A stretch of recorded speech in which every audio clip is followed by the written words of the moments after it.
तो फ्रेंड्स, रबावे के आने वाले एपिसोड की अपडेट आपके लिए लाई हूँ, जिसकी शुरुआत इनके के अर्णव और खुशी के इंतजार से होती है। वे कहते हैं वे कहाँ गए। आज अर्णव अपना फ़ोन घर पर ही भूल गया और ध्यान रहे अर्णव अपना फ़ोन घर पर कभी नहीं भूलता और खुशी उसका फ़ोन उठा नहीं रही है।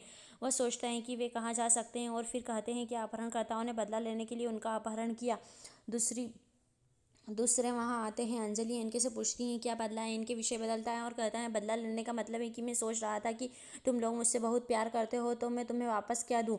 मनोरमा कहती है मेरे लिए एक साड़ी। हाँ, नानी कहती है मुझे हर सोमवार को मंदिर ले चलो। खुशी और अर्णव वहाँ आते हैं। इनके नाचने लगता है और कहता है तुम नहीं जानते कि मैं कितना खुश हूँ। अंजलि ने अर्णव से कहा खुशी इनके आज ज़्यादा इमोशनल हो रहे हैं और तुम दोनों कहाँ गए।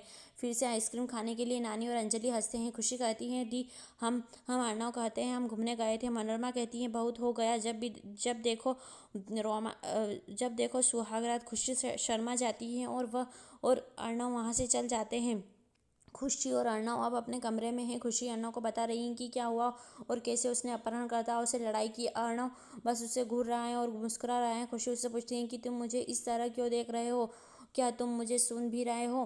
अर्णव कहता हूँ या मैं सुन रहा हूँ। वह कहते हैं मुझे स्वीकार करना होगा आप थोड़े फिल्मी हैं लेकिन बहुत बहादुर हैं। खुशी पूछती हैं फिल्मी। अर्णव कहते हैं बिल्कुल। आपको क्या लगता है अपहरणकर्ताओं की कार ले जाना एक अच्छा विचार था, और वो भी तब जब आप इतनी अच्छी ड्राइविंग जानते हो। अपहरणकर्ताओं ने सिर्फ पैसे के लिए उसका अपहरण कर लिया, लेकिन अगर आपकी कार दुर्घटना होती तो आप उसे मार सकते थे। अर्णव उसके साथ मजाक कर रहा है लेकिन वह थोड़ी सीरियस हो जाती है। अर्णव कहता है इसे भूल जाओ और वहाँ से चला जाता है। खुशी को तब याद आता है कि कैसे जूनियर एएसआर ने भी उससे यही बात कही थी कि अपहरणकर्ताओं ने सिर्फ पैसे चाहते थे, लेकिन तुम मुझे मार सकती हो। वह खुद से कहती है दोनों नाम एक ही अक्षर से शुरू होते हैं और एक ही अक्षर से समाप्त होते हैं और उनके नाम में समान अक्षर में संख्या है। वो जाती है वाद उनमें से इतनी सारी चीज़ें एक जैसी कैसे हो जाती हैं। अब सुबह हो गई है। खुशी पर्दे खोलती है और अर्णव जाग जाता है। वह कहते हैं गुड मॉर्निंग खुशी। खुशी कहती है आज मैं खुशी नहीं हूँ, मैं शेफ़ हूँ। वह शेफ़ के कपड़ों में वापस आती है और कहती है मैं शेफ़ खुशी हूँ और ये रहा आपका नाश्ता। वह अर्णव को जाने और हाथ धोने के लिए कहती है। अर्णव जाता है और वापस आता है। खुशी और उसे बिस्तर पर बिठाती है और फिर वह वहाँ एक टेबल लगाती है जिस पर वह नाश्ता करती है। अर्णव जाता है।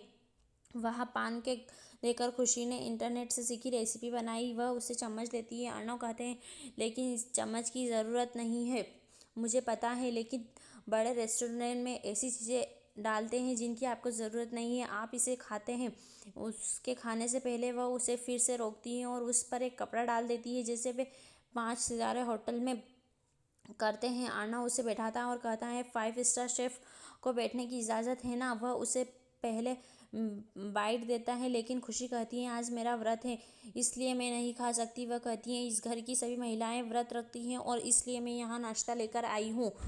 अगर आप अगर आप उनके सामने खाते तो उन्हें भी भूख लगती है। अर्णव अभी खा रहा है और खुशी उसे देख रही है।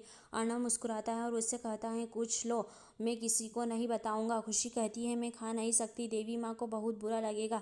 जब तक अर्णव खाना नहीं खा लेता तब तक वह अपना मुंह फेर लेती है। वह उसे अभी चाय देती है और फिर कहती है मुझे आज सभी विशेष खाना बनाना है और पूजा है। अर्णव कहता है तो मुझे यहाँ से चले जाना ही बेहतर है। खुशी पूछती है क्यों। अर्णव कहते हैं याद नहीं पिछली बार क्या हुआ था। और एक फ्लैशबैक दृश्य है जहाँ बच्चे अपने घर आए हैं और सब कुछ नष्ट कर दिया। खुशी हंसती है और कहती है उस व्रत में तुमसे कितना डरती थी। सही, अर्णव कहते हैं और आप। खुशी कहती है और अब और नहीं। अर्णव उसकी आंखों में देखता है और सच में पूछता है। खुशी ने गाल पर एक चुटकी लेते हुए कहा हाँ सच में। अर्णव कहती है कृपया ऐसी चीज़ें ना करें, मैं अब बच्चा नहीं हूँ। खुशी कहती है फिर सब तुम्हें छोटा क्यों कहते हैं। दोनों मुस्कुराते हैं। खुशी उसे तैयार होने के लिए कहती है क्योंकि उन्हें बच्चों के लिए उपहार खरीदना है। वह जल्दी शीतल किसी ऑफिस के काम के सिलसिले में आई है। ऑफिस के एक कर्मचारी का कहना है हम तो बस आप जैसे किसी की तलाश कर रहे थे, लेकिन नौकरी मिलने से पहले आपको हमारे बॉस से बात करनी होगी। अभी वह मीटिंग में है। वही खुशी एक दुकान पर बच्चों के लिए तोहफा लेने आई है। वह सौदेबाजी कर रही है और आरव वहाँ आ जाता है। उसने उसकी आवाज़ सुनी और उसे देखा। वह कहता है अरे नहीं और वहाँ से निकलने लगता है। खुशी उसे देखती है और उसे रोकती है। खुशी उससे पूछती है तुम्हारी मम्मा कहाँ हैं। आरव कहते हैं मम्मा इंटरव्यू के लिए गई हैं और मैं उनका इंतज़ार कर रहा हूँ। खुशी उससे पूछती हैं तो आपको कौन सा खिलौना पसंद आया। वह कहता है मैं खिलौने मुझे खिलौने पसंद नहीं है। खुशी कहती है लेकिन सभी बच्चों को खिलौने पसंद होते हैं तो आपको क्यों नहीं? आरव कहते हैं क्योंकि सभी बच्चे उन्हें पसंद करते हैं और मैं बच्चा नहीं हूँ। खुशी कहती है मुझे पता है कि तुम बच्चे नहीं हो, तुम छोटे हो। आरव पूछता है क्या मैं जा सकता हूँ? खुशी कहती है नहीं, तुम्हारी मम्मा ने तुम्हें यहीं रुकने के को कहा था, फिर खिलौने खरीदने में मेरी मदद करो। आरव पूछता है क्या तुम खिलौनों से खेलते हो? खुशी कहती है नहीं, किसी और के लिए। वो पूछती है 10 साल की लड़कियों को कोने के खिलौने पसंद है। आरव कहता है मुझे कैसे पता चलेगा? खुशी तब एक गुड़िया देखती है और उससे पूछती है कि क्या उसे इसे खरीदना चाहिए? वह कहता है नहीं और उसे खरीदना दिखाता है बंदूक कि खिलौने। खुशी कहती है बिल्कुल नहीं, वह और टाल देती हैं। खुशी उससे और खिलौने दिखाती है लेकिन वह कहता है कि सब बहुत ख़राब है। खुशी पूछती है क्यों? वह कहता है क्योंकि मैंने तुमसे कहा था कि मुझे खिलौने पसंद नहीं है। खुशी कहती है क्या आप जानते हैं आप बहुत अजीब हैं? आरव कहते हैं अजीब नहीं हूँ, अजीब वो लड़कियाँ हैं खिलौने से खेलती हैं, खिलाती हैं, कपड़े पहनती हैं जैसे खिलौने नहीं वे इंसान हैं। शीतल बॉस के कार्यालय में प्रवेश करती है और यह कोई और नहीं बल्कि अर्णव है। वह पूछता है शीतल तुम यहाँ? शीतल कहती है दरअसल मैं यहाँ डिज़ाइनिंग पोजीशन के लिए आई थी। अर्णव कहते हैं कॉलेज में भी आपको डिज़ाइनिंग में दिलचस्पी थी? मुझे नहीं पता था आप डिज़ाइनर बनेंगे। वे बैठ जाए। अर्णव पूछता है तो तुम्हारा बेटा कैसा है? वह कहती है वह अच्छा है। खुशी अब शॉपिंग कर चुकी है। वह आरव से कहती है तो चलो अब कुछ खा लेते हैं। आरव कहते हैं मुझे भूख नहीं है। वे कहती हैं जो मुझे पसंद नहीं है। तुम बच्चे हो तो एक ही तरह बात करो, ऐसा लगता है कि आप अपने मुंह से पत्थर फेंक रहे हैं। और यह क्या है? चेहरे पर हर वक्त तो गुस्सा क्यों आता है? थोड़ा मुस्कुराओ, थोड़ा बोलो, यह दुनिया इतनी भी बुरी नहीं है। खुशी भी चलती रहती है कि मुझे पता है कि हम लड़कियां अलग हैं और हम ज़्यादा बात करते हैं। वह बात करने में व्यस्त हैं और दूसरी तरफ आरव को चक्कर आ रहा है। अंत में खुशी ने यह नोटिस किया और अपने आप से पूछी क्या वह मेरी बातों से बेहोश हो गया था कि अब क्या करूं? ऑफिस में शीतल अर्णव को अपने डिज़ाइन दिखाती है और वह प्रभावित होता है। वह कहते हैं यह नौकरी आसानी से आपकी हो सकती है। शीतल कहती है सॉरी अर्णव, मैं ये काम नहीं कर सकती। अर्णव पूछता है क्यों? वह कहती है मैं बस यह नहीं कर सकती। अर्णव कहते हैं मुझे बहुत खेद है, मैं आपको असहज महसूस नहीं कराना चाहता था। अर्णव का फ़ोन बज रहा है। शीतल अर्णव से कहती है तुम्हारी पत्नी का फ़ोन। अर्णव फ़ोन उठाता है और शीतल वहाँ से चली जाती है। अर्णव कहते हैं क्या? आरव बेहोश है। शीतल सुनती है और चिंतित हो जाती है। अर्णव खुशी से पूछता है तुम उससे कहाँ मिले थे? खुशी कहती है मैं उसने एक स्टोर में मिली थी, आप प्लीज़ कॉल करके शीतल को बताओ। अर्णव कहता है शीतल यहीं है, मैं उसे अपने घर ले जा रही हूँ। शीतल कहती है मैंने आरव को अकेला छोड़ दिया, मैं बुरी माँ हूँ। अर्णव उससे कहता है आराम करो, वो मेरे घर पर है, मैं तुम्हें वहाँ ले जा रहा हूँ। वो जाते हैं। आरव रायज़ादा हाउस में है और आखिरकार उसने अपनी आंखें खोल दी। पूरा रायज़ादा परिवार वहाँ जमा है। वह सबके चेहरे देखता है और एकाएक उठ खड़ा होता है।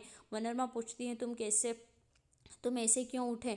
हम भूत नहीं हैं। मनोरमा खुशी से पूछती हैं कि तुमने उसे कहाँ पाया? खुशी कहती है वह अर्णव के दोस्त का बेटा है और मैं उस दिन उससे मिली थी। वह रुकती हैं और फिर कहती हैं जब हम आइसक्रीम खाने गए थे हम उनसे मिले थे। नानी आरव से कहती हैं कि डरो या चिंता मत करो। आरव कहता है ठीक है अब मैं ठीक हूँ और जा रहा हूँ। खुशी उसे रोकती है और कहती है तुम कहीं नहीं जा सकते हो और तुम कैसे ठीक हो? तुम बेहोश हो गए हो और मैंने डॉक्टर को बुलाया है और तुम यहीं विश्राम करो। आरव पूछता है डॉक्टर किस लिए? मैं अपनी माँ के पास जा रहा हूँ। खुशी कहती है मैंने तुम्हारी माँ को बताया है कि तुम यहाँ हो, वह यहाँ आ रही होगी। खुशी कहती है मुझे लगता है कि हम आरव को कुछ खिला देना चाहिए। आरव उठ रहा है और जा रहा है लेकिन अंजलि इस बार रुक जाती है और सूप मांगाती है। वह फिर से उठता है लेकिन इस बार नानी उसे रोकती है और पूछती है कि खिचड़ी का क्या? पायल कहती है दूध। फैसला करते हुए आरव चुपचाप वहाँ से चला जाता है। हर कोई हैरान है कि वह कहाँ गया।